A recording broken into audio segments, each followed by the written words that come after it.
Welcome back to Say No to Lashon Hara, Day 5. Here the Chafetz Chaim describes the laying out of the book that he wrote called Sefer Chafetz Chaim. In it, he describes all of the halachot that are culled from every part of the Talmud, from every part of Halacha, from every part of the poskim, specifically from Harambam, Smag, Sefer Mitzvot Gedolot, the Sha'arei Teshuvah that was written by Rabbeinu Yonah. These three books make up, in the vast majority of the cases, the poskim, the halachic adjudicators that the Chafetz Chaim is quoting.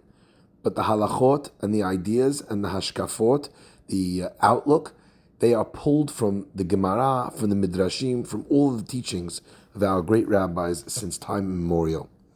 The Chafetz Chaim explains that he divided the Sefer into two parts. The first part is about the laws of Lashon Harah, speaking badly about someone.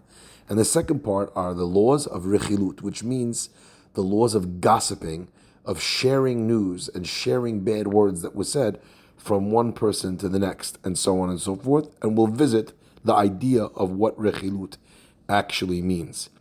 And then he gave examples in every case to try and help clarify what these elements of Lashon Harah were and how a person could try and protect themselves from committing the sin. The name Chafetz Chaim, as we said earlier, comes from the pasuk, Mi ha'ish Chafetz Chaim, who is the person who desires life, Nitzor L'shonecha Mera, guard your tongue from speaking evil. So clearly, guarding your tongue from speaking evil is something that someone who wants to live will do because it brings life. Then the Chafetz Chaim continues and says that he divided the body of the Sefer into two parts as well. Not just into two sections on Lashon Harah and Rechilut, but also into two parts. One part which would go into the Halacha, into the practical applications, what a person should or shouldn't do, must or must not stay away from. And that was done with a tremendous amount of clarity, of work, and that was called Mikor HaChaim, the source of all life. The basis of that comes from the pasuk in Bereshit that says, "Vayihi ha'adam lenefesh chaya," and man became a living being. And Onkelos translates that, if you look in the commentator on the side, who was a Tanaic era commentator, he explains on that, "Leruach memalalah," to a speaking being. So you see that the concept of life is tied into the concept of speech. We'll have to revisit this idea, where it's not only that a person can be punished for bad speech, but that actually life itself is about speech. And we'll see what that means.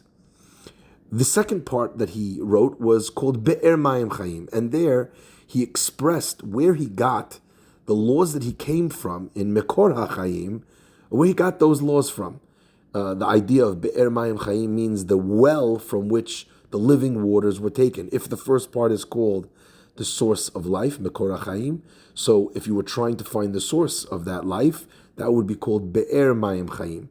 So he drew down and expressed that everything that I said, every halacha, every idea, let me show you where it is in the writings of our great tzaddikim, of our Chazak.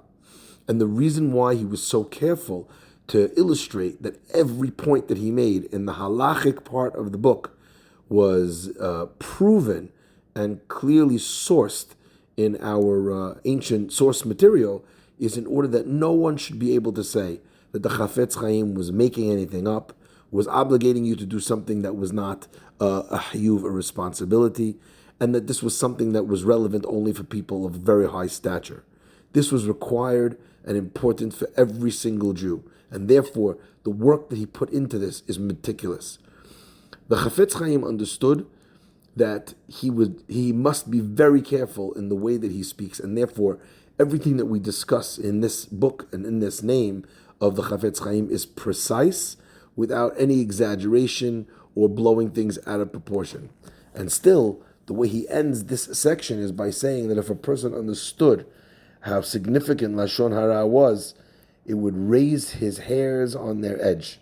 A person's hair would stand up to understand the power and the damage of Lashon Harah, and therefore the punishment that comes for it. Of course, as we always explain, the flip side is true as well, that the tongue, if it's used properly, can become a source of life and blessing in their life to the most wonderful degrees.